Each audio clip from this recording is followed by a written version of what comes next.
Hello everybody, welcome back to Rotomaster. Hope you're all having an amazing day. Starting off here, we've got the black pieces against a 1619 from the Philippines. And we've got an e5, e4 here. Let's go ahead and play e5. Apologies if I look a bit frazzled. I've just come back from the gym and I have to go to a match. Playing chess, believe it or not, in like an hour or so. So this is a bit of a rushed quick one. And we're playing against the Scotch, so take, I guess. That's what we do against the Scotch.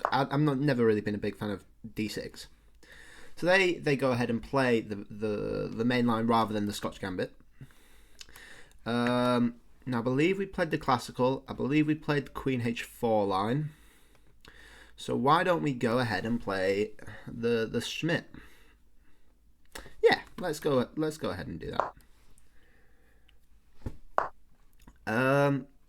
Okay. Now, what do we do here?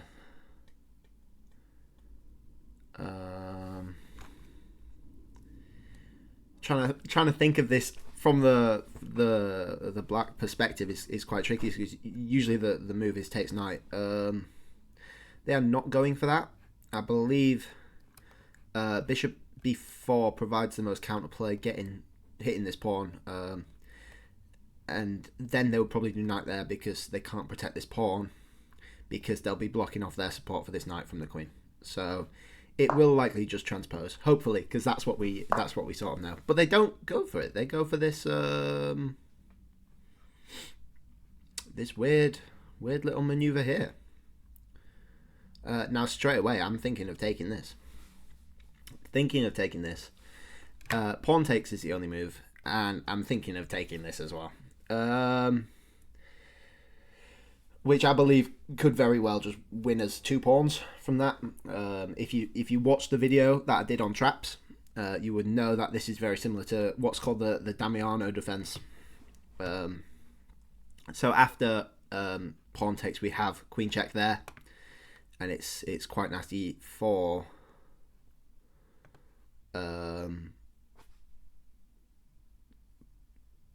white. Sorry.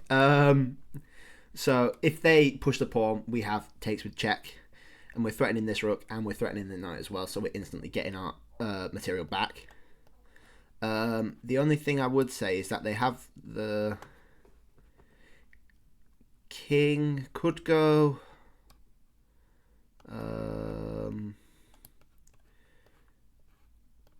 there or there, but either way we're getting the second pawn. And if they go here, then we're taking this knight afterwards. And if they go here, then we're taking this knight as well. So we're getting the counterplay. So let's go ahead and do that. I'm pretty sure it works. I don't see why it wouldn't work. It just seems solid.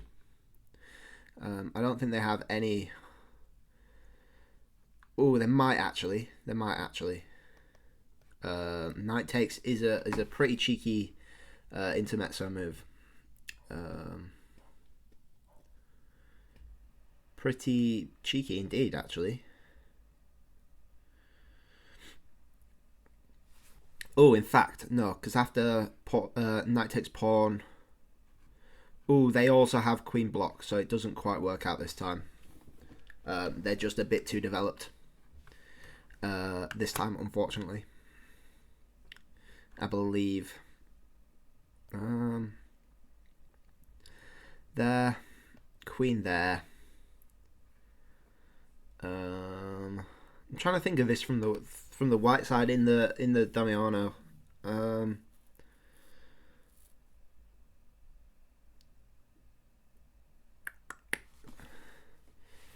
Yeah, because we've got the pin on the king, so maybe we castle and deal with it that way. We just castle and get our king safe, so we've got no pins afterwards. And the point was, if they don't go there, if they take this knight, if I can draw arrows properly, if they take this knight, we've got this check anyway. And if they push, we take the pawn, and then they've gone ahead and covered the pawn. So maybe we've got a pawn push here. And we're just trying to live off this these double pieces, really. So I believe we can push this pawn. If they take, that's good. We can even throw in a cheeky check and then take with the knight, threaten these two squares. If they push, we can obviously just take. So and if they castle, that's a very valid option. Actually, quite a good option. I think that's probably their best move. Is castles, simply because after pawn takes, they've opened up their rook, and with the bishops, it's a fair bit scary, to be honest. Yeah. Let's we could also trade off the knight as well.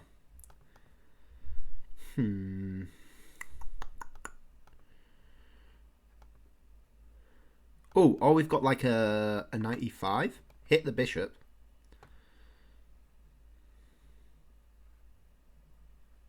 And then maybe like an e5 push. I don't really want to take the bishop at any point though, so it's, you know, it's not ideal. But potentially, yeah. But then we've got options like a c5 and kick this knight. So let's just develop with the. It's sort of the knight was already developed, but let's try get it to a bit of a better square. We need to get this bishop in the game as well, and potentially get like a rook across. That is something they can do, but I'm not sure if it's worth it. I quite like this bishop on one of these squares, really. I think that was a bit of a wasted move, and maybe we can just play like a h6 and kick this bishop.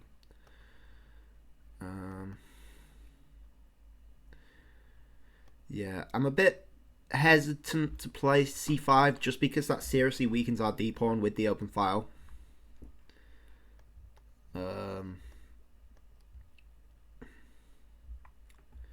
Yeah. Let's play h6 while we can, and we'll just do a queen takes.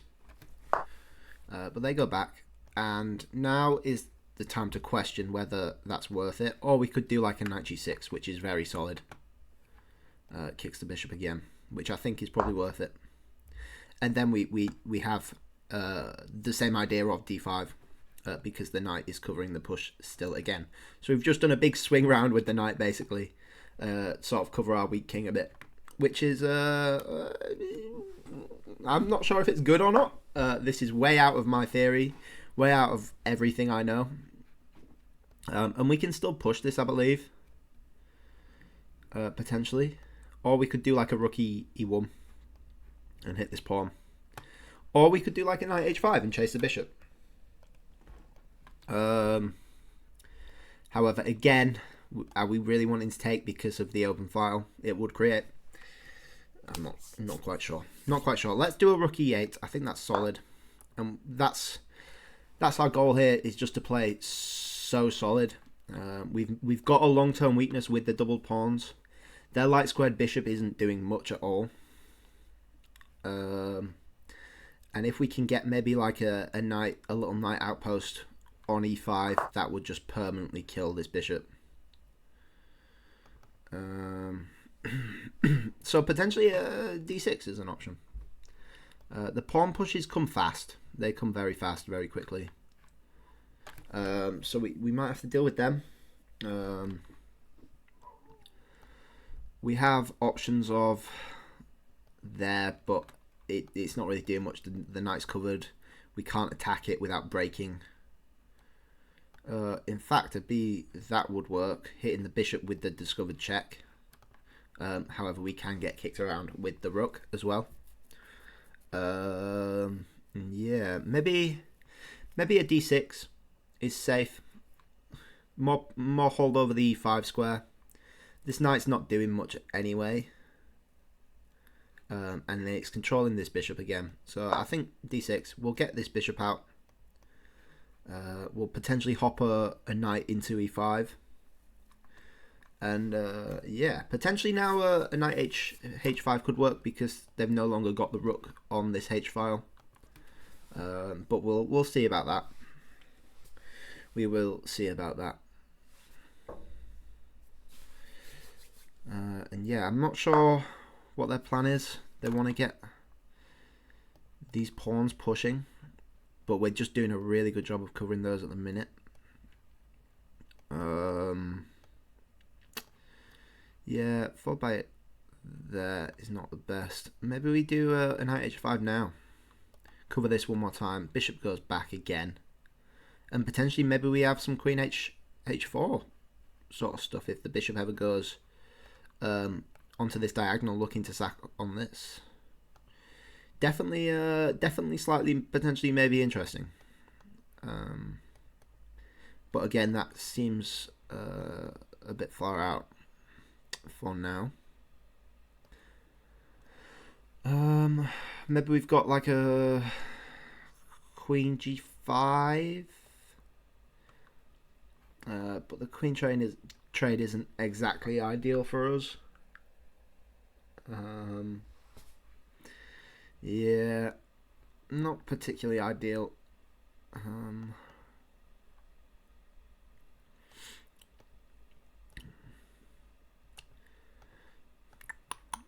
Yeah, maybe we chase this bishop. And go potentially like a queen f6, although that's looking trappy for my knight. Although this square would be absolutely delicious if they go for a g4. Queen h5, bishop goes back. Oh, we could just go straight in with the knight. Actually, because we got this one covering as well. And that would force some play, and then potentially we've got the fork that way as well. Yeah, I quite like that. And it gives us room for our what's it called, queen as well. So let's hop in there.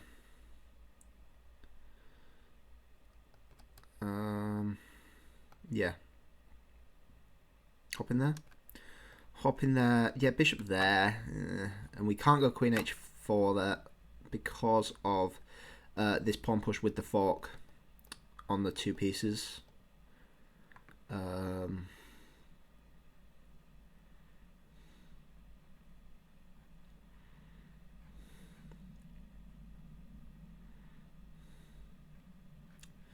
But we could go queen g5.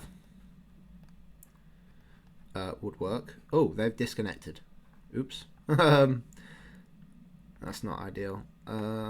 We potentially have some queen g5, knight h4 hitting this, but a rook move would cover it quite nicely.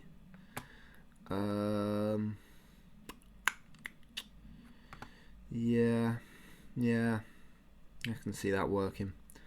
Or we could go in with this knight instead.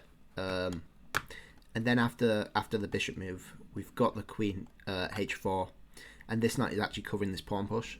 So if they push, we can do knight takes, followed by pawn takes with queen takes check, queen blocks. It can't because the knight's covering. So king there, queen there, and potentially we have some perpetual. If queen blocks here, you have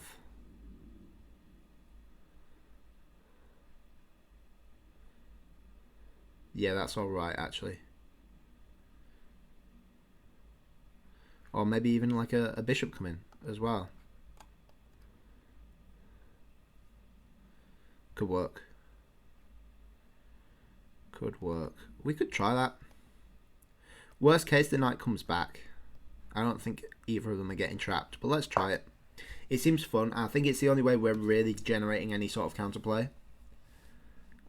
Because we're in the midst of an attack right now. So this is our chance to sort of strike back. And if we don't go for it, then we're a bit under the weather, let's say. Yeah.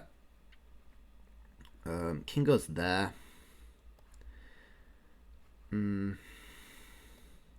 Oh, we could go for like a bishop.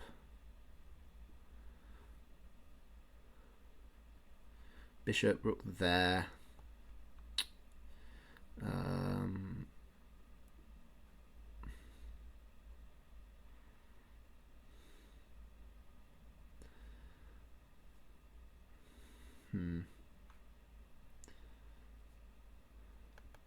Yeah, maybe that's okay for white. Maybe that's okay for white. We also have the option of this one, Queen G5, with the same sort of idea.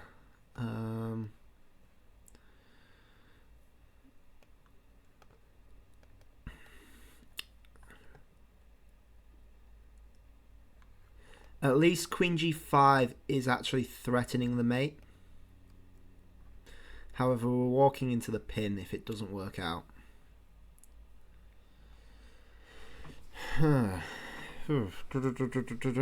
We also have ideas of bishop there then,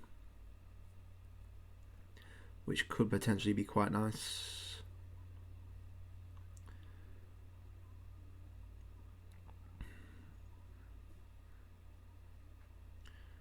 With like a check potentially even.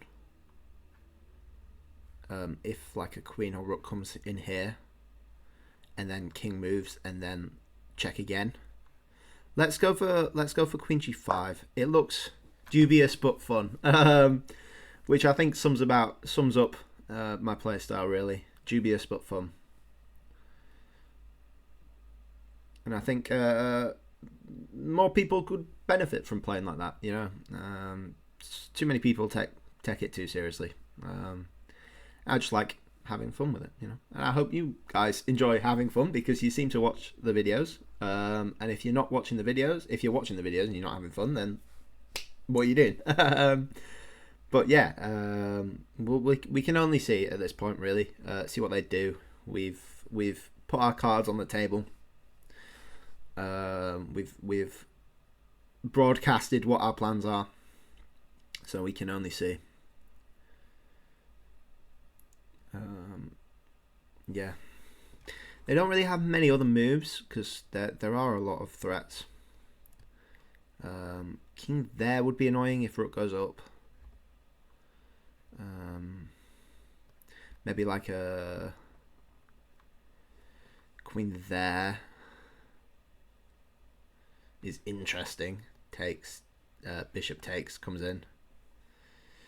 Oh, it's dubious. It's definitely dubious. I think that's my favourite word at the minute is dubious. It sums up a very specific style of playing, really. Yeah, it's quite interesting. Now, if knight takes, and they decide to take this, we have this discovered check, which then we can take the bishop. So we're going for it. Hands in the air. What else can we do? You know, this is it. It's either a brilliancy or a blunder. Who knows? Only time can tell. And they go for this variation, which is fine by me. And the reason it's cheeky is because it's a double check, so they can't take the queen. So we actually come off quite nice here, which is what we wanted really. Although we come under a bit of fire, but nothing unmanageable, I don't think. And that's quite a cheeky knight move, and that's basically the only reason the variation works, I think. If it does even work at all, I think they could have probably just taken the knight there with the pawn, but hey ho, that's the way it goes. That is the way the cookie crumbles. I've been looking at some of the analytics on the channel as well. I've noticed there's a fair few people from America as well, which is super cool to see that people around the world are sort of watching. But I hope you guys can actually understand what I'm saying. I know the Yorkshire accent is one of the more confusing aspects of England, but I hope it's not too bad for you all. I'll try my best to make myself understandable at least. I'm not sure where black goes here. Did they go there with risking some activity, or do they go forward? Well, they can't go forward. The discovered check is absolutely brutal wherever I go, really. And yeah, we're up a pawn. Somehow that worked ish. We're running low on time, but the key line is over, I believe. Our king's pretty safe. We need to get our other rook in the game, but then again, so do they. And all of a sudden, it's not too bad. Not too bad at all.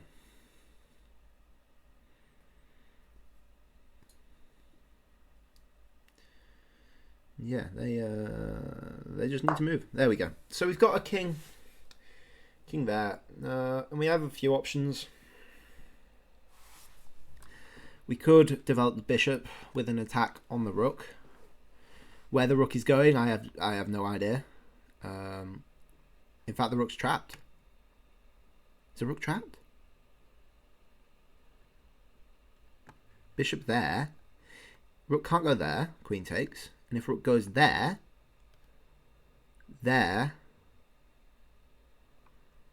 ooh.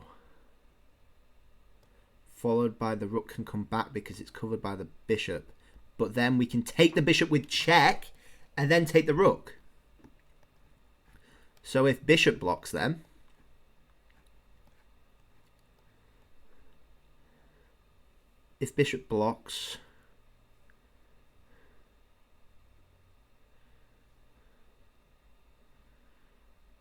that seems fine, unfortunately.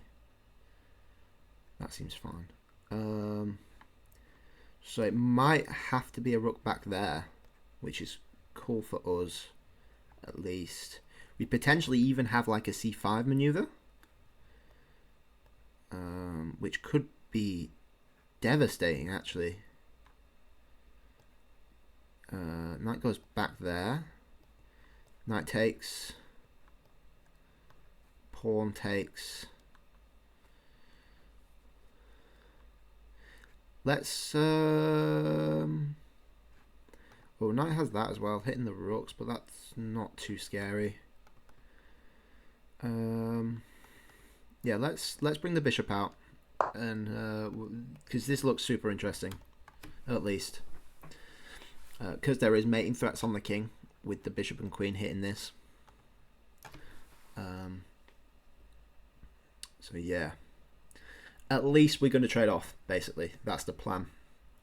And hopefully we trade off with enough time left in the game. So we'll go for a knight takes first. And it's a discovered attack on the queen as well. But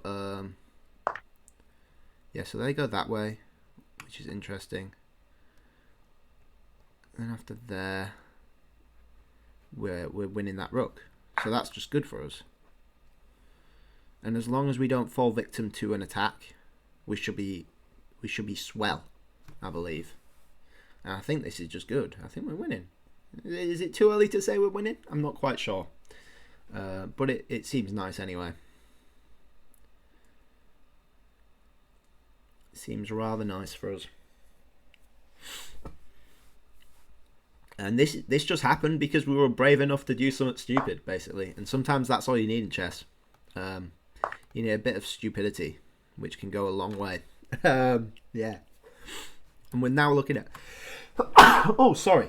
Oh, gosh. I hope that wasn't too loud. I might mute that. But yeah, what was I saying? Stupidity can go a long way in chess, because everyone thinks you calculate every single thing out. Sometimes you don't, and sometimes the thought that they've calculated it out can be scary enough to put them off. And some people are too scared to take risks. You know, some people are too scared. They think you've got something absolutely deviously cooked up, and it's just a load of nonsense, really. So it wouldn't work. Now we've got rook there. I think it's probably the better move. Which covers that. And then we've got ideas and maybe like an f6 if we need to cover this as well. And then we're kicking out this knight promptly, which I think is all good. And they're just struggling here, I believe. We can always retreat the queen back to here without any fuss, really. This knight's trapped. Not knight. Rook. This rook's trapped. Ish. It's in like a zugzwang. And if you don't know what a Zugzwang is, it means there's no good moves, which is a really cool saying, actually. It's not really a saying, it's more of a word, but it's a cool word. German, I believe. And yeah, if I was white here, I would be very upset, to be honest. And now are we looking at a D5? Meh. Or are we going? Let's play a C5, and after the knight comes back, we're just moving away. Yeah, and we're just playing it safe. With probably an F5 at this point, just so we can keep controlling this knight. Or we could potentially like sack or something.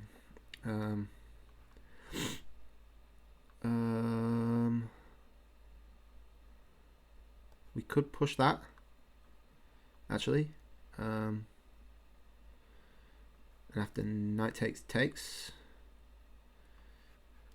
Yeah, let's go for that. I don't think anything bad could happen ever from that. Famous last words, but that's how it is. We've played it risky so far. We might as well continue. They could go queen g3, but I'm happy trading the queens off at this point. And they go for that. So we'll continue in our plan. And our rook's doing an amazing job of covering this pawn. And potentially we have some rook d8 with a queen d1 followed by something maybe. If we've got chance the queen's covering that, which is a bit annoying. But maybe after there we go there. So let's continue on that idea. Queen there followed by maybe a mate if this knight moves after a b6. Or maybe like a bishop maneuver or something, but it's looking nasty either way, which is what we want to see.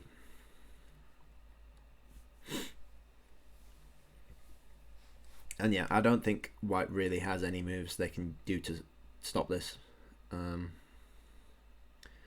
They could do a knight there, which is interesting, sure. Queen there looks good in that case.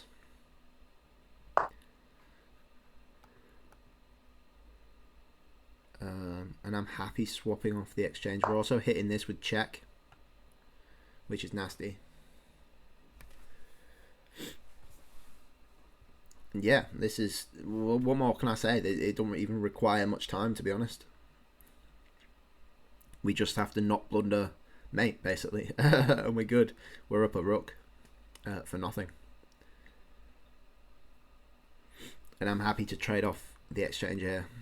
And just go into a bishop up endgame. Even Stevens on pawns. We could even grab this one with check if we felt that way inclined. Although a queen there would actually stop that. Or we could do like a queen takes. Yeah, no, that would just end up being the exchange. Yeah, that's probably smart from them.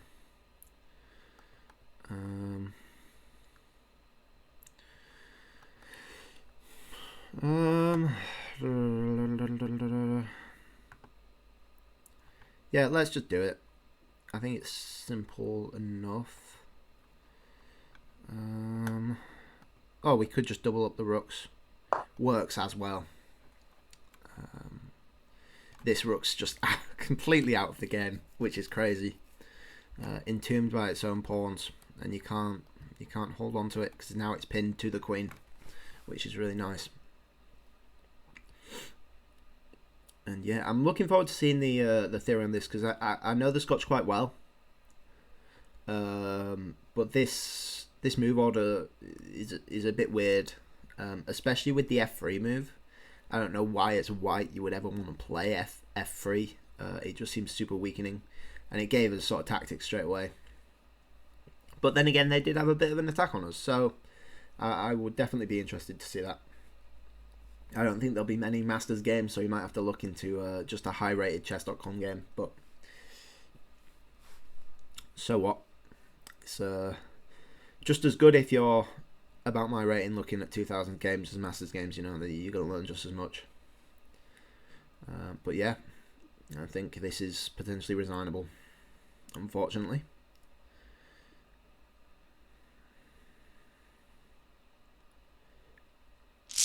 Yeah. Speak of the devil. Amazing. That was a really good game. So let's have a quick gander at a review. What's the percentage here? Oh, 91.4 for us. Very nice. Versus an 81.4. So 10% difference, I guess. Still high rating. They got a 2050 and we got a 2250. Wow. Beautiful stuff. So yeah, this is a Scotch. And apparently that's fine, which we said was fine. I believe, yeah, this F3 mistake, not a mistake, apparently it's good. I've not seen it before. I know F pawn pushes are quite common in the Scotch sometimes, but it just leaves this diagonal super weak, especially if you castle. And I believe we discussed some ideas with a C push with the queen coming on b6 as well. But we traded off the bishop as well, so and the bishop trade off was good. I sort of regretted it once I knew this doesn't exactly work, but we were perfectly right to castle as well there. And the knight there is good as well. They can't really kick it out without super weakening their pawn structure and committing to the attack. But we're never really threatening to trade off the bishop. And then d4, d5 was right there apparently, rather than h6. I guess you just take with the queen, or you leave it. You know, you leave it potentially. In fact, let's have a look. Does it say? Oh, and then you take what with the oh, that's quite nice. That's quite nice with the bishop with the knight takes. With the queen takes, I think is the best move. So you can connect your rooks after castles, and then the check is a nice one to throw in as well. And then after rook there, you're hitting the bishop and the pawn as well, so they have to take. And that just seems fun for black, at least. It says it's even. I would pick black here. It seems easier to play. This pawn structure is a bit messy, but it's okay in the end. Potentially you've got some c6 push after you hit the queen as well. So yeah, that's interesting. Then we brought the knight back, and I was like, a bit iffy on the knight moving back. Just because they can get a lot of tempos with these pushes very quickly, and it's quite scary. But I hated that bishop, so I felt it necessary. Rook e8's okay. Obviously, there's no threats on the pin with the king after they castle, which they did. And it still wanted us to play d5 here. And then we chase the bishop, which is good. And then the knight comes in, which... and we said this with the idea of the queen attack. So if it doesn't quite work out, then... Yeah, and then obviously a mistake here. It's winning for... Well, not winning. It's 1.6 for white. So whether you think that's enough to win or not depends on you. I think it's still questionable. But he wanted just to take this bishop. And maybe just drop the knight back or something. I'm not quite sure. Oh, and it wanted g4. And that's quite cool, really. g4, I maybe would have taken with the bishop. With similar sort of threats. Although the rooks can be quite scary there. Especially after bishop takes pawn. But g4 is super interesting. I didn't even clock that. At all. And you can't actually take this knight because of the pin, but that's soon going to be sorted out. Yeah, you stay there, which is quite cool, and then you've got time to move the knight away. However, you do that. So knight takes g3, best move actually. Wow, best move, super cool. And then obviously we have this knight fork, and the game's pretty much won at this point. It wanted them to take the pawn, which I said was the best. Sometimes it's best to just call a bluff like this. It's still 1.3 for white, but like my pieces aren't. They look scary, but they're not really doing out deadly. This bishop's sort of in the game. It's like a half-assed attack, basically. And you just need to call the bluff on it, which they didn't do, which is reasonable enough. Bishop takes looks like a good move, but this knight e2 check is just brutal. And when you bring the rook up to look for a mating attack that way, and they bring their rook up to stop that mating attack promptly, and you got to take back with the pawn. If you take back with the queen, that's brutal because you can just do queen takes. So you need this queen defending this square as well, and you just play on from here with a weakened king. This bishop's not really doing out. It's actually more of a hindrance if it goes to c3. You can still get kicked out after a rook there, and it's not really doing out. Maybe you go to d7 and look for a pawn push or even another rook lift. Could do the trick after a rook takes, but yeah, they didn't call the bluff, and that's and actually bishop g3 is the best move. And they wanted to actually just sack the exchange and look for these pawns, which is crazy. We can have a quick look at that. e5. And you put pressure on the king immediately, which is cool. But yeah, knight takes, best move. I was really happy with that, just because the bishop covers this square so well. We needed to get rid of it, and the fact we could take it with check straight away just meant I had to go for it, really. And then we did the right thing winning the free rook, obviously. It's weird that it likes rook e5. I'm not quite sure what the plan is with that. We can have a look though, and you just double up, I guess. I don't get why that's any better than rook e7. I'm not quite sure. But yeah, and then c5. We were just trying to open things up, really, at this point.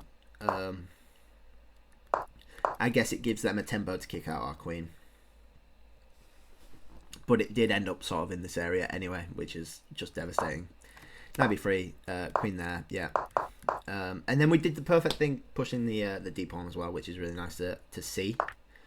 And yeah, it's just easy to win from here, basically. You just follow the logical steps, doubling up your rook. We were tempted to trade off, but I mean, this is just way better. Win the game rather than going into a winning endgame, you know. You might as well just win it when you can. Let's have a quick look at some what's it called? Openings. Yeah. Let's have a quick look at some openings. Where are we? Explore. There we are. So this is Master's database. Bishop b4, right move. Then f3. It only has 9 games in the database, and 56% of that is winning for black, with a 22% win for white. So it's obviously not particularly ideal. But yeah, let's have a look at a game here. This is Sivansian something versus Pandey Shrishti. 2342 versus 2464. So we'll have a look at that. They castle, and then knight takes, which my opponent didn't do, which is sort of like the main line of this knight f6. And you take in with b rather than open up the queen, just because you've got good lines with the bishop, you've got good lines with this bishop as well, so you keep them open. You can sort of attack the b file, and then potentially have some pawn breaks in the center as well, which is super nice. But yeah, and then the bishop moves there, which is what I play straight away, rather than this knight move. I played bishop d3 straight away anyway. So this transposes sort of into more mainline stuff rather than what we ended up playing. And the problem, yeah, that's the problem with f6, I believe. Like, it's like you've got to either take this and weaken this file with the diagonal as well, or you've got to take it and then have that be a target along with everything else, basically. So, and I always recommend playing a h3 here just to stop the bishop stuff. It's a bit less crowded in here, so it's more okay for white. But when this pawn's still here, it gets a bit crowded, and it can be actually quite scary for white as well. Yeah, perfect thing to do there, hitting that again. And that's quite cool as well. It's pinning that, and this is tied down to the defense of the white bishop as well. And this is apparently completely winning for white here, even though black won. I'm not quite sure why. What is the it doesn't tell me quite the best move here. I have no clue. Oh, yeah, an e6 would do the trick, maybe. E6 followed by a rook takes knight with the mating threat on h7 potentially. That could work. Potentially the bishop could come in after the king goes there. Maybe do an a4 first, so the rook's controlling this square as well. Not quite sure. It doesn't say, but they bring it back to even after this bishop move here, allowing the queen check, hitting this pawn as well. But they go queen to h5, which is interesting. They wanted to trade off queens, I guess. And maybe. Oh yeah, and then you're free to take this pawn, aren't you? And they give them the double pawn for the open pawn, which is obviously not a good trade for white. This pawn's still on its own, going to block both of these, and this is just, yeah, devastating. Yeah, kicking the bishop out. Hitting this bishop as well. Maybe you go like a knight there or something. That's quite good as well. Just looking to trade off this light square bishop. So black's going to have a hard time covering both of these pawns. Yeah, then the knight there. Bishop takes. Trade off rooks if you can. Rook on the back rank is devastating. And this knight's covering the opposite square for black as well, which is super nice. Check, yeah. Oh, and then you go behind and hit that. Hit the bishop with a tempo so you can still cover this. Amazing. Yeah, cover your pawns. Exactly. That's quite scary for black. Although knight can cover this with a fork as well, which is devastating. And yeah, they don't even go for the fork yet because they can just grab this pawn and then threaten promotion, I guess. And then white just gives up the rook for some reason. Not quite sure why, but that's quite a cool game actually. There's a lot of tactics swung both ways for both players. So yeah, it was a cool one to look at. But yeah, that's today's game. It was a really nice one. We sort of just materialized an attack out of nowhere, which is super cool. And one of the skills I'd like to sort of work better on. I sometimes feel like when I get an attack, it's just down to luck, basically. So learning when to play the moves that create the attack and what the moves are that create an attack is super interesting. So I'd like to take a look at that a bit more in the future. But yeah, that's it for now. Please like if you liked. Please subscribe if you really liked. And I'll catch you guys all tomorrow. Bye-bye.